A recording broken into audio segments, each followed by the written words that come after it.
नहीं नहीं, मुझे कोई तकलीफ नहीं हुई। आप आइए, निश्चिंत होकर बैठिए। आइए साहब, आप चाहे तो चुप रह सकते हैं, मैं खुद चुप रहना पसंद करता हूँ। आदमी बात कर सकता है, चुप रह सकता है, लेकिन एक ही वक्त में इसे बहुत कम लोग समझते हैं। मैं बरसों से ये करता हूँ, बेशक आप नहीं।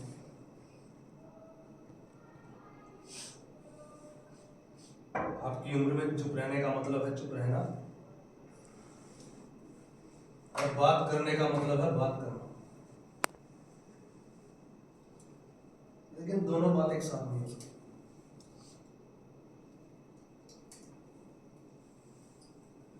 आपके पास माचिस है?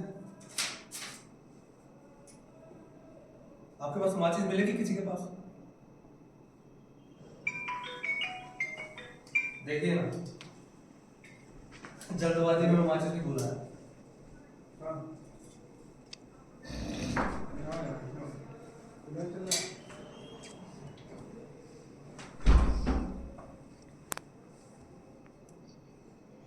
अब देखिए, आप छोटे मग से पीने लगता, शायद आपको अभी लत नहीं पड़ी। इस घड़ी यहाँ जितने भी लोग आते हैं ना, मैं उन सबको जानता हूँ।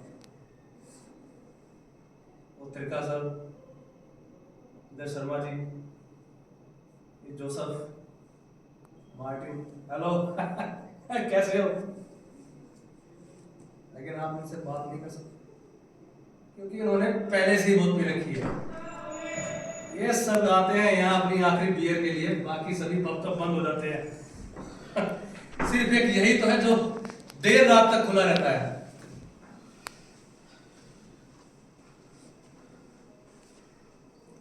ये बहुत जल्दी खत्म हो जाते हैं। बाहर सड़क पर यहाँ मेज पर कई दफा तो ड्राम में, अरे साहब भाई बहा दो, मैं खुद उन्हें उठाकर इनके घर तक पहुंचा के आता हूँ। और हिम्मत देखो, हिम्मत देखो इनकी। अगले दिन मुझे जानते नहीं सर, मैं आपको कल थोड़ी सी ज्यादा हो गई, आपको घर तक पहुंचा के आता। नहीं जानते? खैर छोड़िए, आप गलत ना समझे साहब, मेरा इशारा आपकी तरफ नहीं था। आप आकर चुपचाप एक मेज पर बैठे, मुझे जरा बुरा सा लगा।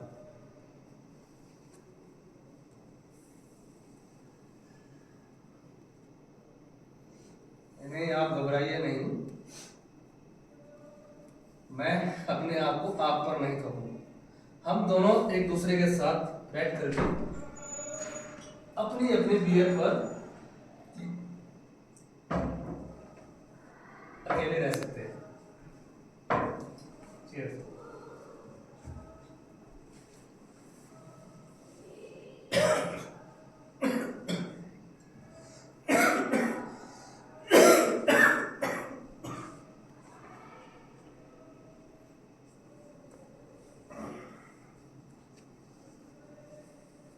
लेकिन मेरी उम्र में ये करना जरा मुश्किल है,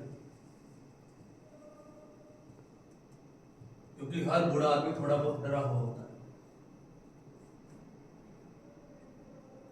लेकिन धीरे धीरे गरिमा के साथ बूढ़ा होना एक बहुत बड़ा ग्रेस है, जो हर आदमी के उसकी बात है। ये अपने आप नहीं आता। बूढ़ा होना एक कला है, इट्स एन आर्ट, जिसे काफी मेहनत के साथ सीखना पड़ता है।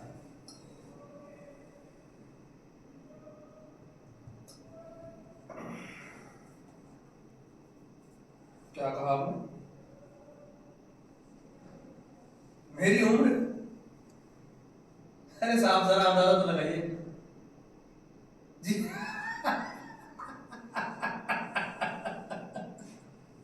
आप मुझे नाहा की खुश करने की कोशिश कर रहे हैं, और यूं तो आपने मुझे खुश कर ही दिया, और अपनी इस खुशी को मनाने के लिए मैं एक बियर और लूं तो आपको कोई एतराज तो नहीं? और आप नहीं लोगे? अरे ले लीजिए आप, रात बहुत लंबी है, ऐसे कटेगी नहीं।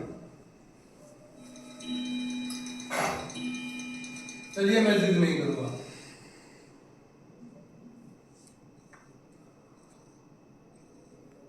रात के 3 बजे।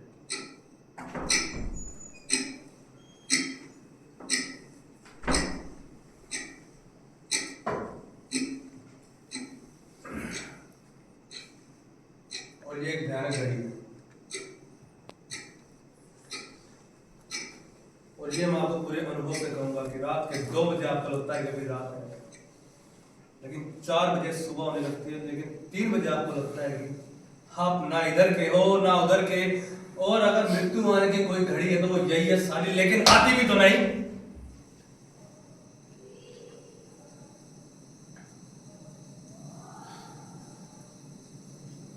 देखिए, हर आदमी को अपनी जिंदगी और शराब सुनने की आजादी होनी चाहिए, जिसे सिर्फ हम एक ही बार सुन सकते हैं। जो आदमी अगर पी चुके हैं, जी चुके हैं, बाद में तो हमसे उसे दोहराते रहते हैं।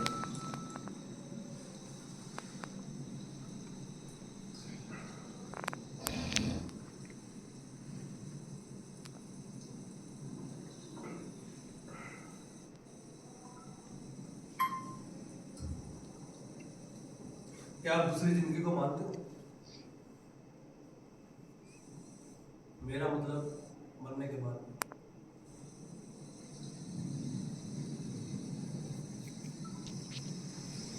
तो प्लीज सर, आप मुझे वो किसी बेटा जवाब ना देना कि मैं किसी धर्म में विश्वास नहीं करता, क्योंकि मैं खुद एक कैथोलिक हूँ।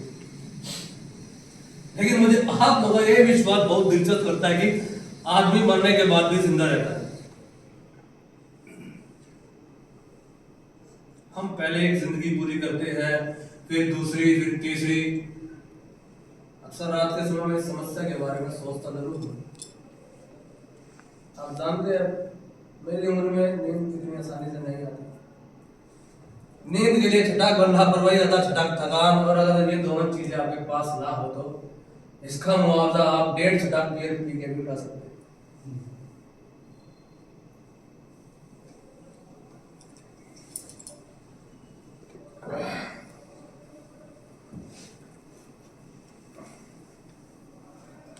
इसलिए हर रोज आधी रात के वक्त मैं यहाँ चलाता हूँ।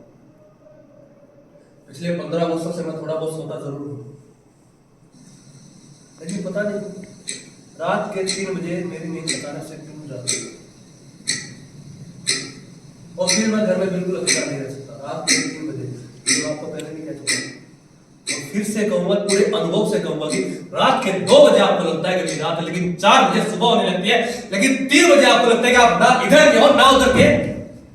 आप जानते हैं मृत्यु आने की कोई घड़ी है तो वो यही है, लेकिन साली आती नहीं। थैंक यू सर, मैं काफी देर से माचिस मांग रहा था। बहुत शुक्रिया, आपके पास माचिस है।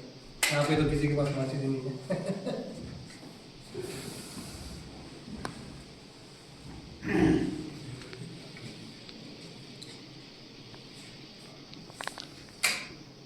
जी क्या कहा आपने? अरे नहीं साहब, मैं अपने घर में बिल्कुल अकेला नहीं रहता हूँ। आप जानते हैं, पेंशन याफ्ता लोगों के अपने शौक होते हैं। मेरे पास एक बिल्ली है, तो काफी वर्षों से मेरे साथ रह रही है। अब देखिए, मैं यहाँ बियर पीते हुए आपसे लंबी चौड़ी बातें हाथ रहा हूँ, और उधर वो बेचारी दरवाजे पर बैठी मेरी राह देख रही होगी। आपके बारे में नहीं जानता, कुछ नहीं जानता किसी के बारे में, लेकिन मुझे ये ख्याल काफी तसल्ली देता है कि साला कोई तो है, कोई तो है जो मेरा इंतजार कर रहा है। मैं ऐसे लोगों की कल्पना नहीं कर सकता साहब, जो किसी का इंतजार ना करे, या फिर उनका कोई इंतजार ना कर रहा। जिस क्षण, जिस घड़ी आदमी इंतजार करना छोड़ देता है, उसी दिन वो जीना भी छोड़ देता है। और बिल्लियां काफी देर तक सब्र के साथ इंतजार कर सकती है। इसी लिहाज से बिल्लियां काफी हद तक औरतों की तरह होती है।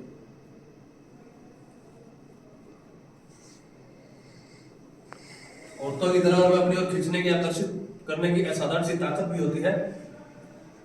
चीजें अपने अंधेरे बंद कमरे में देखकर अपने आप को बदलना हुआ सा महसूस करते हैं।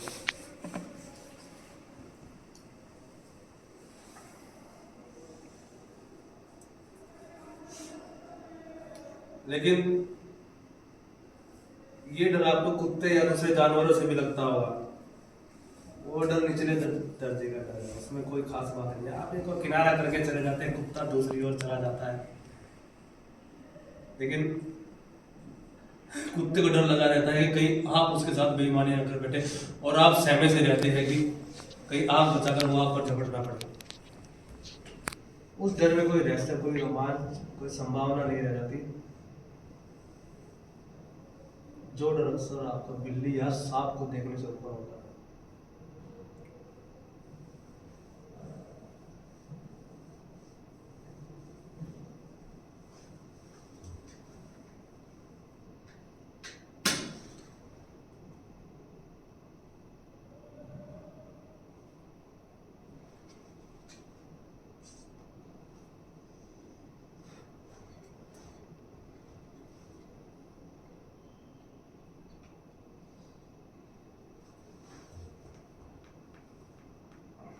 और सच बात यह है,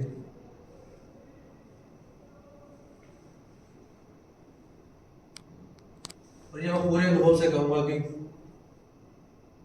बिल्लियों को आप औरतों की तरह आखिर तक सही सही नहीं पहचान पाते, बेशक से आप उनके साथ बरसों सही क्यों ना रह रहे हो।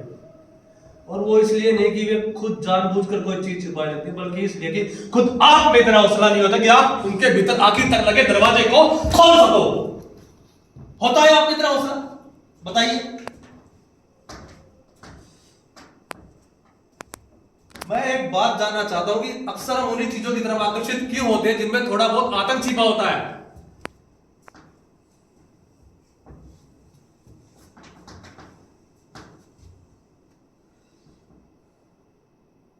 देखिए, अगर आप बुरा न माने तो मैं एक बियर और लूंगा, क्योंकि कुछ ही देर में पब बंद हो जाएगा, फिर सारे शहर में शराब की एक बूंद नहीं दिखाई देगी। मैं एक बियर और लूंगा।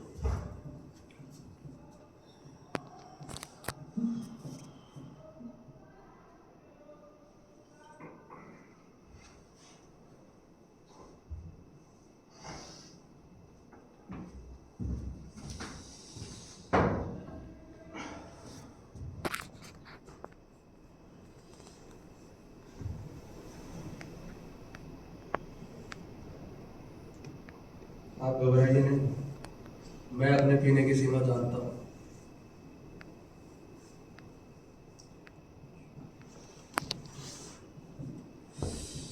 आदमी को चाहिए कि वो जमीन से करीब अपने आप को 1.5 इंच ऊपर उठा ले।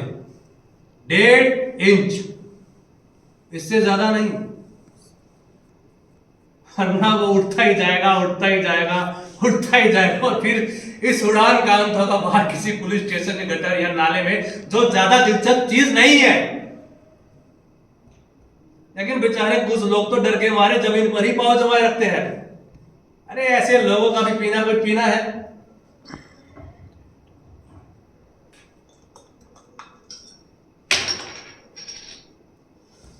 सही फासला 1.5 इंच होगा।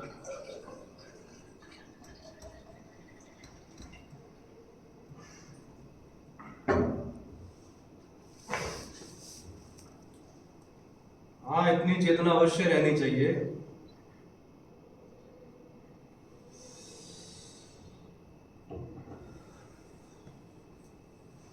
कि हम खुद अपनी चेतना को माचिस की तिल्ली की तरह बुझते हुए देख सके।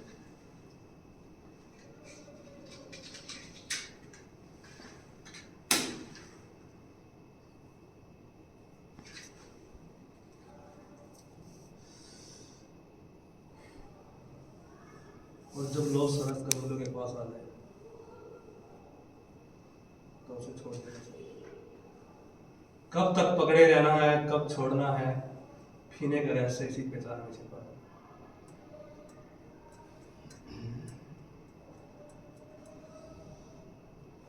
और मुश्किल बात यह है कि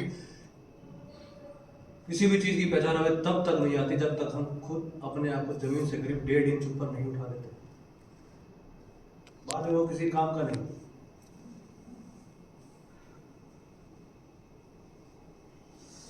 और किसी भी चीज की पहचान हमें तब तक नहीं आती जब तक हम खुद पहचान के परे नहीं चले जाते।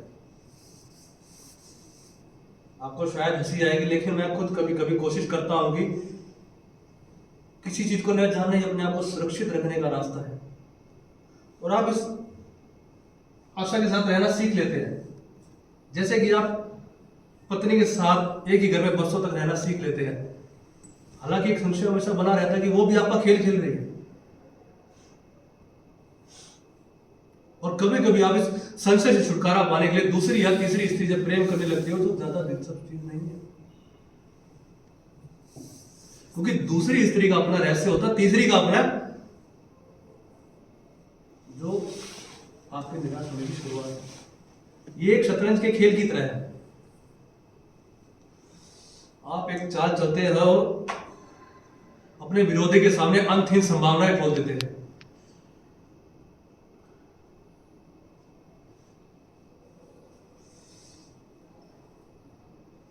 पहली बाजी में आप हारने के बाद दूसरी बाजी में जीतने की आशा करने लगते हैं, लेकिन आप भूल जाते हैं कि दूसरी बाजी की अपनी संभावना है, पहली बाजी की तरह अंतहीन हो रहस्यपूर्ण नहीं। इसलिए मैं कहता हूं कि आप जिंदगी में चाहे कितने भी औरतों के संपर्क में क्यों ना हो, लेकिन असल में आपका संपर्क सिर्फ एक ही औरत से था, और वो सब आप अच्छी तरह से जानते हैं।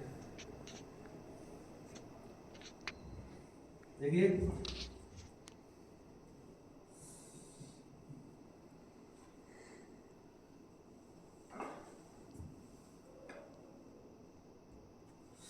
शायद मैं भटक रहा हूं क्योंकि बियर पीने का ये सुख है। आप रास्ता भटक जाते हो, चक्कर लगाते हैं, round and round, round and round, round and round. आपने बच्चों का खेल तो देखा ही होगा, इसमें सभी बच्चे गोल धारा बनाकर बैठ जाते हैं और सिर्फ एक बच्चा हाथ में रुमाल लेकर उनके चारों तरफ चक्कर लगाता रहता है। शायद आपके देश में भी खेला जाता होगा। वाह, देखिए ना, हम चाहे कितने भी अलग क्यों ना हो, लेकिन बच्चों के खेल हर देश में जैसे ही खेले जाते हैं।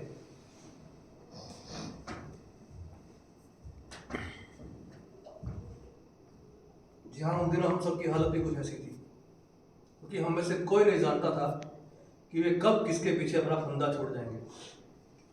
हम में से हर एक आदमी भयभीत बच्चे की तरह पीछे मुड़कर देख लेता था,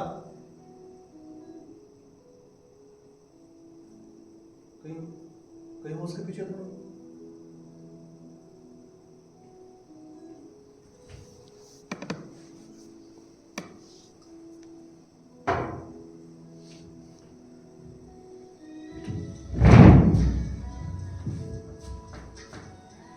हाँ, उन दिनों यहाँ जर्मन आए हुए थे।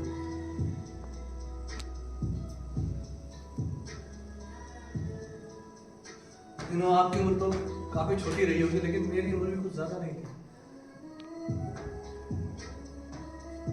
हालांकि लड़ाई के कारण दिन रात काम में जुटे रहना पड़ता था। मैं भी एक जवान बैल की तरह टिका रहता था। देखिए साहब, एक उम्र होती है जब हर आदमी औसत सुख के दायरे में रहना सीख लेता है, और उसके परे उसके बाद देखने की फुर्सत तक नहीं होती।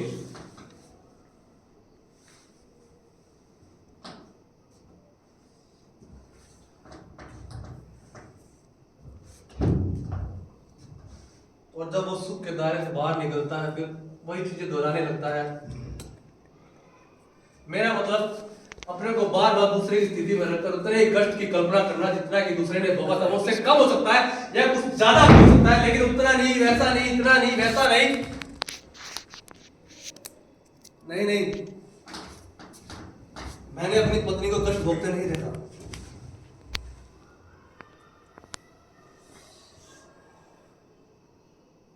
उस रात जब मैं पहुंचा अपने घर पर,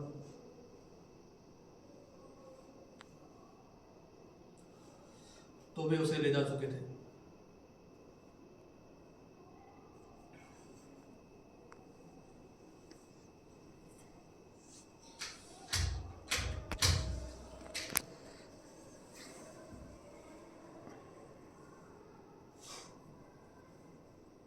7 वर्षों की जिंदगी में ऐसा पहली बार हुआ था जब मैं अपने खाली घर में घुसा था।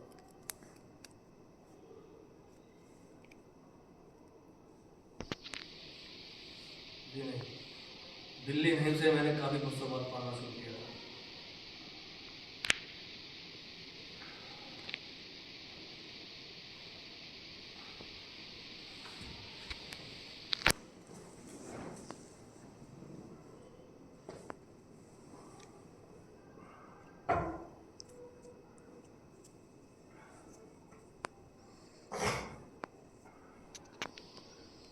दूसरे घरों के पड़ोसी मुझे अपनी खिड़की से जाकर देख रहे थे और ये सब आगे नहीं था, क्योंकि मैं खुद ने अपनी खिड़की से जाकर देखा करता था जब गैस्टापो पुलिस खुद उनके रिश्तेदारों को बंदी बनाकर बंद गाड़ी में ले जाया करती थी।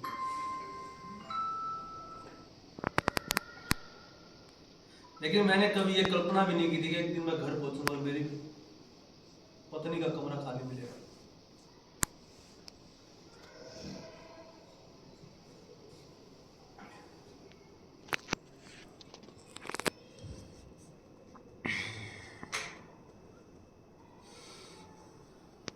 मैं आपसे एक बात जानना चाहता हूँ, जब कभी भी हम किसी मृत्यु दुर्घटना या यातना की खबर सुबह अखबार में पढ़ते हैं या टीवी पर देखते हैं या किसी से सुनते हैं, तो हमें ये विचार कभी नहीं आता कि ये सब हमारे साथ भी हो सकता है या हो सकती थी।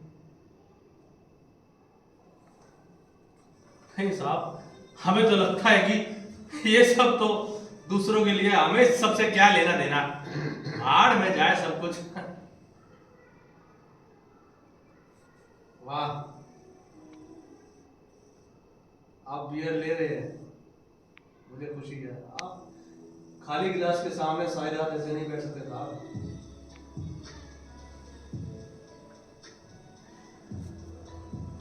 जी,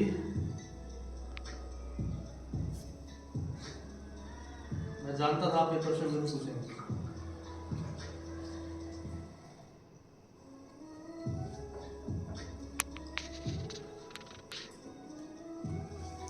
अगर आप ये प्रश्न ना पूछे तो मुझे कुछ आश्चर्य होता।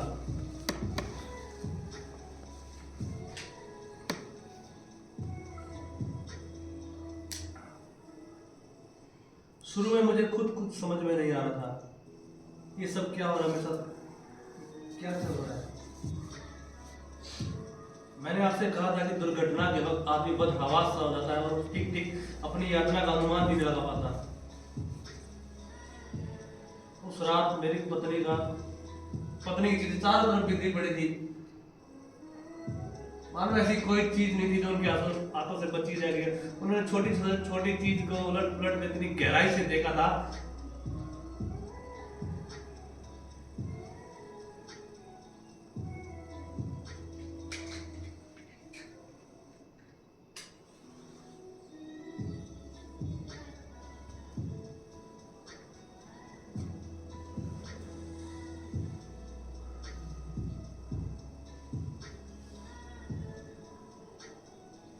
उस रात मेरी पत्नी का बिस्तर खाली पड़ा था। तकिए के नीचे रुमाल, माचिस, सिगरेट का पैकेट रखा था।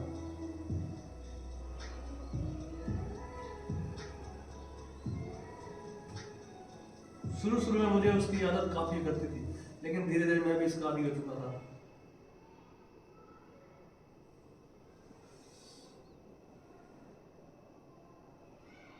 पलंग के पास तिपाही पर उसकी किताब रखी थी,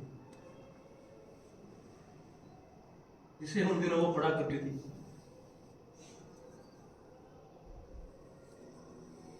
जिस पन्ने को उसने पिछली रात पढ़कर छोड़ दिया था, उस पर निशानी के लिए उसने अपने बालों का क्लिप दबा दिया था।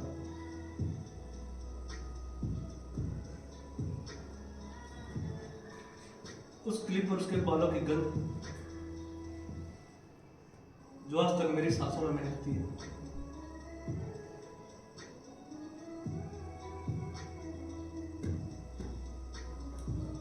आप जानते हैं कैसे इतने वर्षों बाद भी हमें सब छोटी छोटी तफसीलें याद रह जाती है, और शायद ठीक भी है, क्योंकि विवाह से पहले हम हमेशा बड़ी और अनुभूतिपूर्ण चीजों के बारे में सोचते हैं, लेकिन विवाह के बाद एक अर्सा साथ रहने के कारण ये सब चीजें हमारे हाथों से फिसलने लगती है। और हाथ में रह जाती है तो सिर्फ रोजमर्रा की आदतें, आपसी मतभेद, घरेलू झगड़े जिसे हम दूसरों से कहने से भी शर्माते हैं।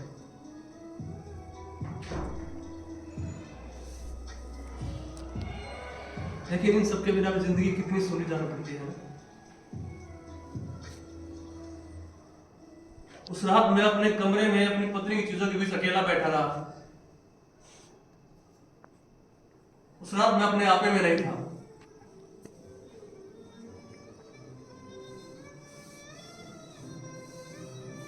मेरी पत्नी अपने कमरे में नहीं थी, ये मैं समझ सकता था, ये मैं एक हकीकत थी। लेकिन वे उसे पकड़ कर क्यों ले गए, ये भयानक भेद मेरी पकड़ के बाहर था कि आखिर मेरी पत्नी ही क्यों।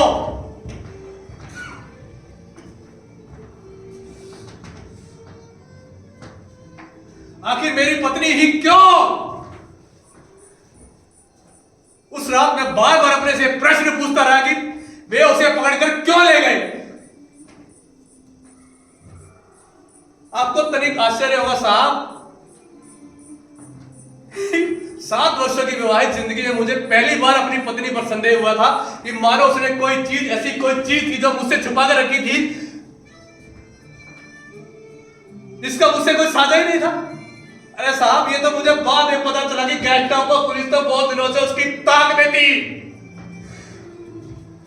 एक मिनट,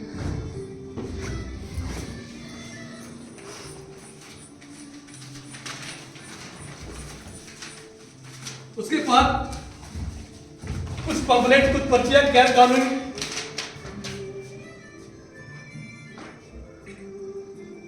जो वो ज्ञात रूप से लोगों में बांटा करती थी।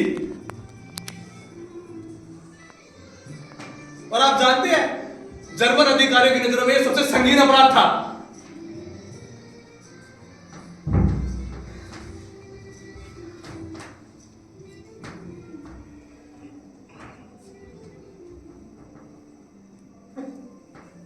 और गैस्टापो पुलिस ने ये सब चीजें तलाशी के दौरान मेरी पत्नी के कमरे से बरामद की थी।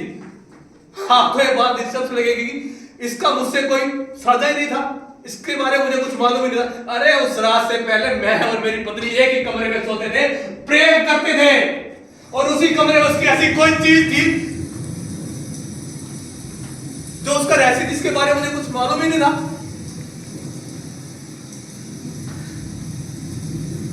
क्या आपको ये बात दिलचस्प नहीं लगती कि मेरी पत्नी को मुझसे ज्यादा वे कहीं अधिक जानते थे?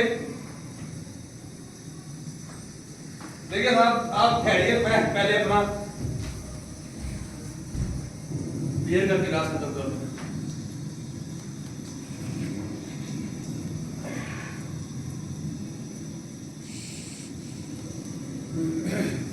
और फिर नहीं, इतनी जल्दी नहीं, क्योंकि कुछ ही देर में पब बंद हो जाएगा। पीने का लुत्फ इत्मीनान से पीने में है। हमारी भाषा में एक कहावत है कि हमें जी भरकर पीना चाहिए, क्योंकि 100 बरस बाद हम इस दुनिया में नहीं रहेंगे। 100 बरस।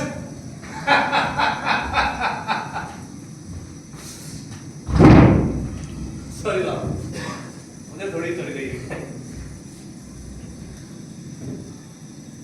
आप नहीं सोचते कि 100 बरस तक हम इस दुनिया में रह सकते? अरे नहीं सर, मुझे शक है कि आदमी खाता है, पीता है, जीता है, इतने टाइम से फट।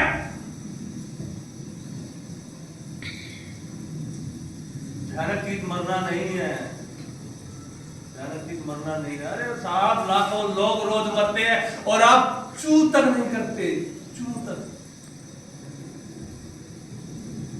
बल्कि भयानक चीज ये है कि मृत आदमी अपना भेद हमेशा के लिए अपने साथ ले जाता है, और वो उसका हम कुछ बिगाड़ भी नहीं सकते। एक तरह से वो उससे मुक्त हो जाता है।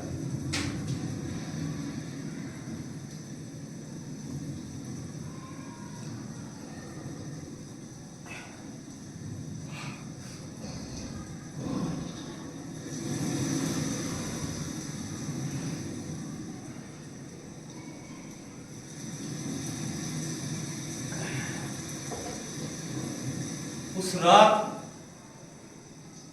मैं अपने घर के एक कमरे से दूसरे कमरे में चक्कर लगाता रहा,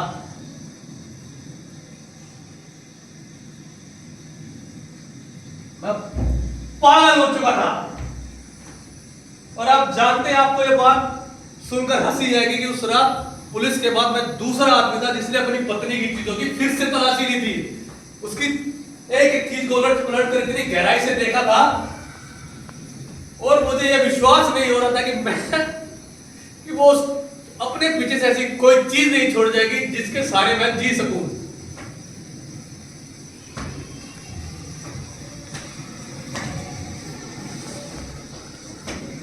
उसके व्यवहार की पोशाक ड्रेसिंग टेबल की तरह कुछ पत्र,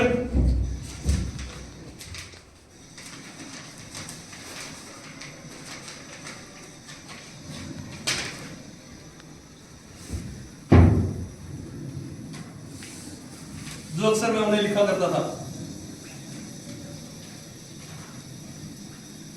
कुछ पंख, कंकड़, जिन्हें अक्सर वो जमा किया करती थी।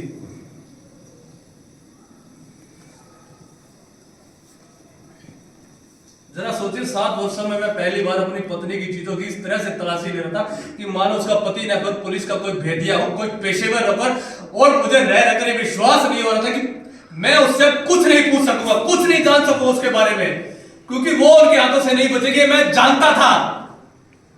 मैंने जिन लोगों को पकड़ कर ले जाते देखा था ना, वो उनके हाथों से कोई बचकर वापस नहीं आया था।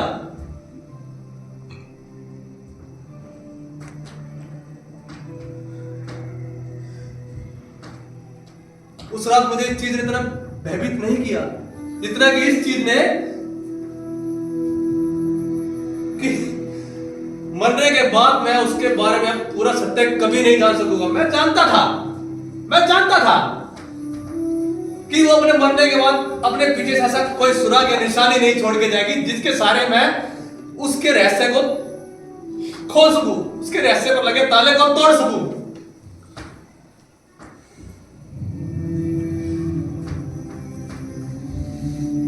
हाँ, और ये बात भी मैं जानता था।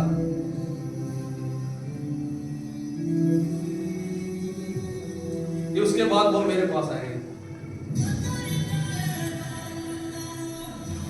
दूसरे दिन उन्होंने मेरा दरवाजा खटखटाया।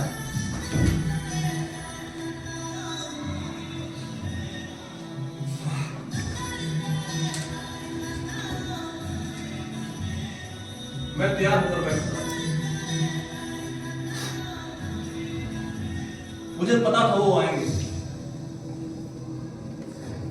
अगर मेरी पत्नी उनके सामने सच कबूल कर लेती तो शायद उन्हें मेरी जरूरत ना पड़ती, लेकिन मुझे मालूम था कि वो अपने मुंह से एक शब्द तक नहीं निकालेगी। देखिए, मैं उसके रहस्य से अपरिचित था, लेकिन उसकी आदतों से अच्छी तरह वाकिफ था। मैं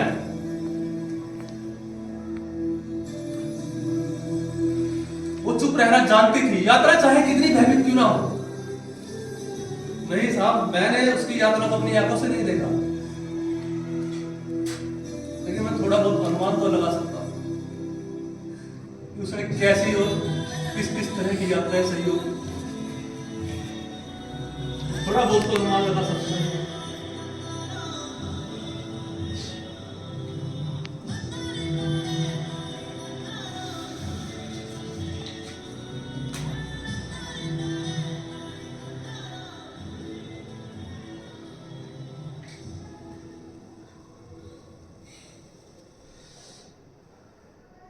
पहला प्रश्न उन्होंने मुझसे जो पूछा वो बिल्कुल साफ था।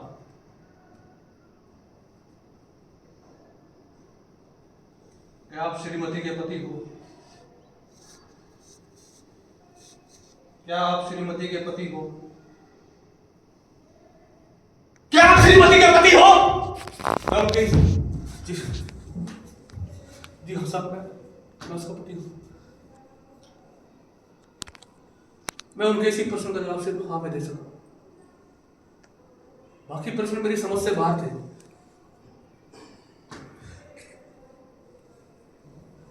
उन्होंने मेरी इस बात को असीम उड़ा दिया जब मैंने उन्हें बताया कि मैं अपनी पत्नी की कार्रवाई के बारे में कुछ नहीं जानता। उन्हें लगता था कि मैं उन्हें बेवकूफ बना रहा हूं, अपने खाल बताने के लिए उनसे कन्नी काट रहा हूं, लेकिन वे मुझे आसानी से छोड़ने वाले नहीं थे। वे मुझे अलग शहर में ले गए और हफ्ते बाद दिन रात एक ही तरह के सवाल मुझसे अलग अलग तरीके से पूछते रहे। बता कौन थी वो? सर बता कौन थी? सर मैंने बता कौन थी? किसके साथ आती थी वो? कौन थी? बता दे सर। मैंने नहीं जानता। मैं कुछ नहीं।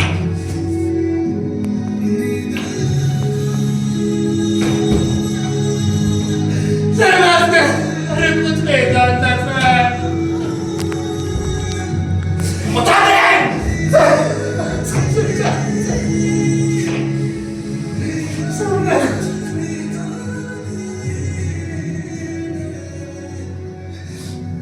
पता किस आदमी के साथ जाती थी वो? किसने उसे लेडी दे पर्चियां दी थी? पता किस गिरोह के साथ काम करती थी वो? बता सर मैं कुछ नहीं जानता सर। मुझे माफ कर दो सर। मैं उसके बारे में कुछ नहीं जानता। मैं सच बोल रहा हूँ सर।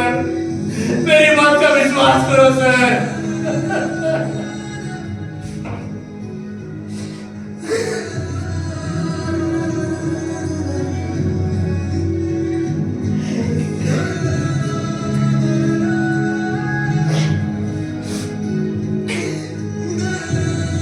देखिए साहब, मैं चाहे अपनी यात्रा आपसे कितनी तफसील से क्यों ना बता दूं, लेकिन आप मेरी यात्रा का रत्ती भर में नहीं लगा सकते।